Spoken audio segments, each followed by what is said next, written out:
नमस्कार, मैं Abhishek Raj, CEO founder Easyway Global. Sound of mind में आप सभी का स्वागत है। दोस्तों, अगर आप कोई भी सपना को पूरा करना चाहते हैं, जिंदगी में किसी भी तरह का सफलता हासिल करना चाहते हैं, तो आपका जो सफलता है ना, आपकी माँ की आंखों से होकर जाता है। इसीलिए लुकिंग मदर आइज।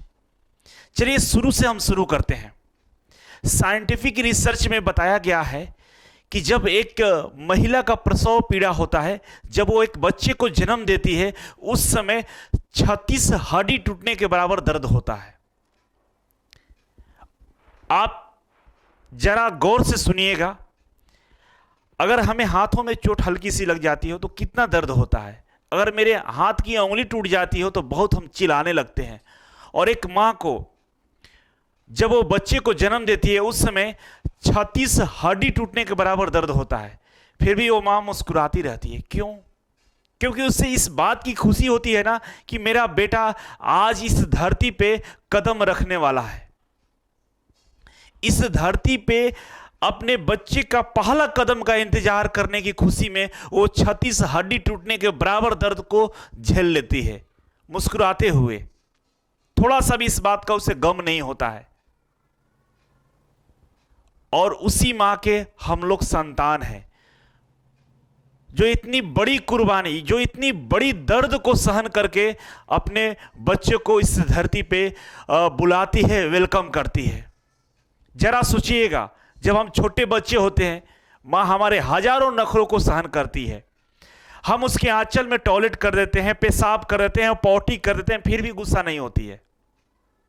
9 महीने तक अपने गर्भ में रखती है। उस समय डॉक्टर उसे मना कर देता है कि ये नहीं खाना है, वो नहीं खाना है, भारी सामान नहीं उठाना है, सीढ़ियों पर नहीं चढ़ना है। तमाम तकलीफें, तमाम सलाह को वो खुशी खुशी सहर्ष स्वीकार कर लेती है। क्यों? जरा कभी आपने गौर किया है?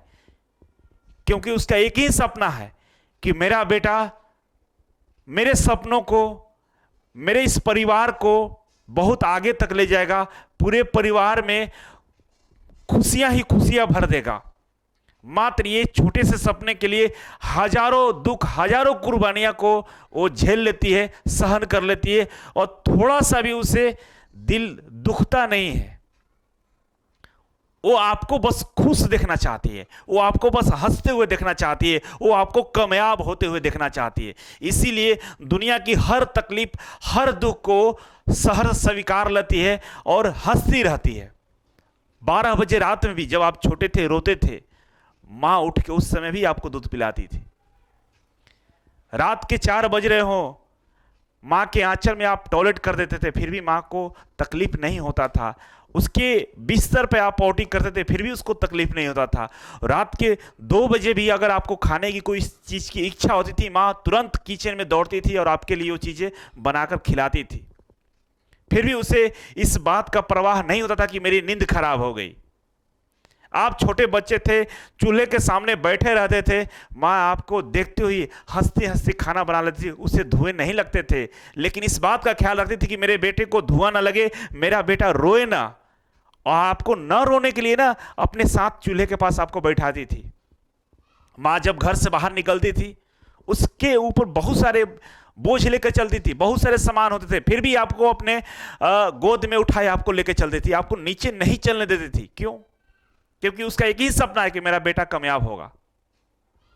जरा गौर कीजिएगा, आप बड़े हुए और पहला कदम जब आपने चौखट से बाहर रखा था ना, पटना आने के लिए, ईजीवे ज्वाइन करने के लिए, तैयारी करने के लिए, कुछ करने के लिए, मां का कलेजा फट रहा था, मां रो रही थी, लेकिन आपको वो आंसू देखने नहीं दिया।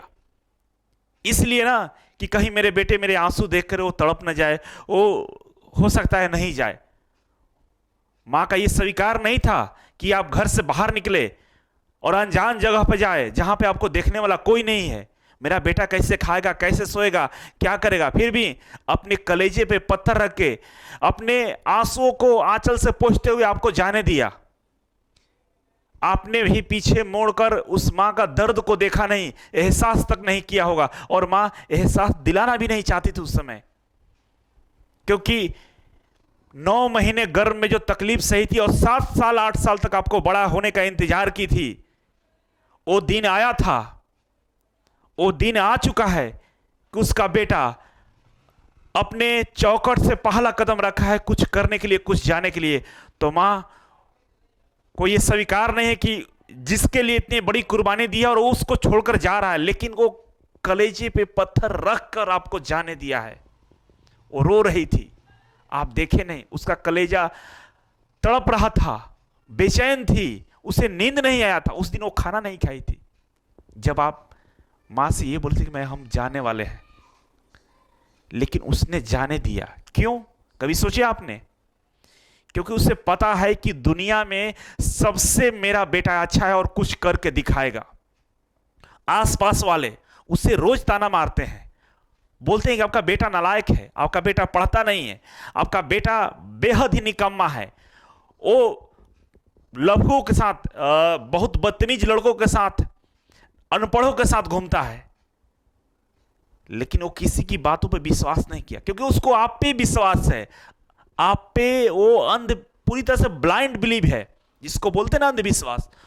वो पूरी तरह से मोटिवेटेड है आपके लिए कि आप उसका बेटा ऐसा हो ही नहीं सकता है कि जिसके लिए 36 हड्डी टूटने के बराबर दर्द को सहन किया हो, जिसको 9 महीने गर्भ में लेकर घूमती हो, जिसके एक आंसू उसे स्वीकार नहीं था, रात के 12 बजे भी रोता था, उसके लिए जगकर मां चुप कराती थी, जिसे चूल्हे के धुआं लग जाए उसके आंखों को उसके सामने नहीं होने देती थी। मेरा बेटा को पैर न दर्द करे इसलिए भारी सामान उठाए हुए भी आपको गोद में उठाती थी, अपने खाने से पहले आपको खिलाती थी। सुबह से काम कर रही है, भूख लगा हुआ है, खाना बना दिया, लेकिन नहीं, उन्होंने नहीं खाया, आपको खिलाया। उसका बेटा ऐसा कैसे हो सकता है कि वो बदतमीज होगा, वो नहीं पढ़ेगा, वो बदमाशी करेगा? उसको ये भरोसा ही नहीं होता है। और केवल एक ही बात वो समझती है कि मेरा बेटा दुनिया में सबसे अच्छा है, वो कुछ करके दिखाएगा। ये लोग जो है ना, ये पागल है, ये बेकार की बातें करते हैं। इस अरमान के साथ निस्वार्थ भाव से आप पे विश्वास करती है वो मां है, और एक मां का सपना है। कहानी अब इस तरफ मोड़ लेती है कि मां का एक सपना है कि मेरा बेटा कामयाब होकर आएगा और इन लोगों को जवाब देगा कि मेरा बेटा था और इन्होंने करके दिखाया, आप लोग गलत थे। कब साबित करेंगे आप? आपसे मैं जब घर से निकले थे ना पटना आने के लिए, पढ़ने के लिए, तैयारी करने के लिए, तो आप केवल अकेले नहीं आए थे, आपके साथ आपके मां बाप का सपना साथ आया था, आपके मां का अरमान आपके साथ आया था। आप क्लासरूम में बेंच पर बैठते हैं ना, आप अकेले नहीं बैठते हैं, आपके मां बाप के सपने बैठते हैं साथ में, उनके अरमान आपके साथ बैठते हैं। जब घर से बाहर पटना पहुंचे थे रहने के लिए, आपकी मां ने न जाने कितने लोगों से बताई थी कि मेरा बेटा पटना गया है सरकारी नौकरी की तैयारी करने, गवर्नमेंट जॉब के लिए। मेरा बेटा बहुत पढ़ने में तेज है, कुछ करके दिखाएगा, देखना एक दिन आप लोग, मेरा बेटा गवर्नमेंट जॉब लेकर आएगा। और मां, आप जिस दरवाजे से आप बाहर निकले थे ना, उसी दरवाजे पर बैठकर आपका इंतजार कर रही है अभी भी कि मेरा बेटा आएगा और मुझे खुशियों से भर देगा। तो क्या चाहते हैं आप?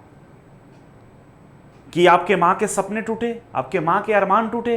ध्यान रखिएगा, दुनिया में मां आपके लिए जितना कष्ट सही है ना, उसके एक छोटे से सपनों को आप पूरा नहीं कर पाएंगे तो भगवान भी आपको माफ नहीं करेगा, उससे कई गुना ज्यादा कष्ट आपको होने वाला है। तो मैं पहले बता देता हूं कि आप YouTube चलाना, WhatsApp चलाना, Facebook चलाना, दिन भर घूमना, पढ़ाई न करना और मौज मस्ती करना, आप इस भ्रम में न रहें कि आपको कोई देख नहीं रहा है। अरे आपको कोई क्यों देखेगा? किसके लिए कर रहे हैं आप? खुद के लिए। तो आपको ऊपर वाला देख रहा है। इस भ्रम में न रहे कि आपको कोई नहीं देख रहा है। जो आप कारण करेंगे ना, उसका प्रभाव दिखता है। मैंने वीडियो बनाया था, जो आप करेंगे उसी का प्रभाव दिखेगा। आप नहीं पढ़ेंगे, एग्जाम में फेल होंगे, वो प्रभाव है। एग्जाम में फेल क्यों हुए? आपने नहीं पढ़ा। आप पढ़ेंगे, एग्जाम में टॉप करेंगे, ये उस कारण का प्रभाव है। कारण क्या था कि आप पढ़ रहे थे और उसका प्रभाव क्या हुआ कि रिजल्ट आपका आ गया। और नौकरी मिलता कैसे? 5000 क्वेश्चन है आपके ITI में, उसी का प्रैक्टिस करना है। 5000 क्वेश्चन प्रैक्टिस करने में उतना तकलीफ नहीं है जितने आपकी माँ ने तकलीफ को सहा है। अगर अपने माँ के तकलीफ का 10% भी आप अपना तकलीफ झेल लेते हैं ना, 10% भी आप उस तकलीफ में रहकर मेहनत कर लेते हैं ना, तब पूरी जिंदगी आप सुख चैन से सोएंगे। और यही तो माँ का सपना है। बस करना कुछ नहीं है, आज और अभी से प्रतिज्ञा लीजिए कि हम अपने माँ के सपनों को पूरा करेंगे और मेरा सफलता मेरी माँ के आंखों से होकर गुजरती है, उनके सपनों से होकर जाती है। सब लोगों को माँ का आशीर्वाद मिलेगा और सब लोग सफल होंगे। वीडियो कैसा लगा कमेंट बॉक्स में कमेंट करके जरूर बताइएगा और वीडियो को जरूर शेयर करेंगे। हम आपको मोटिवेट करते हैं, लेकिन हम कब मोटिवेट होंगे? जब आप कमेंट करके बताएंगे कि ये वीडियो आपके लिए काफ़ी इंपॉर्टेंट है। अगर आप कमेंट लगातार करते रहेंगे, इस तरह के एपिसोड हम लाकर आपको जागृत करते रहेंगे, आपको मोटिवेट करते रहेंगे, तो मुझे उम्मीद है कि आप लोग कमेंट करेंगे और माँ के नाम पे इस वीडियो को धुआंधार शेयर करेंगे। तो देखते हैं कौन कौन इस वीडियो को शेयर कर रहा है। तो चलिए, जिसको भी माँ से प्रेम होगा, जो अपने माँ को दिल से मानता होगा, इस वीडियो को लाइक और कमेंट शेयर तीनों करेगा। आई होप कि आप इस वीडियो को शेयर कर रहे होंगे। Thank you so much. फिर मिलेंगे साउंड ऑफ माइंड में नेक्स्ट संडे को। तब तक के लिए नमस्कार।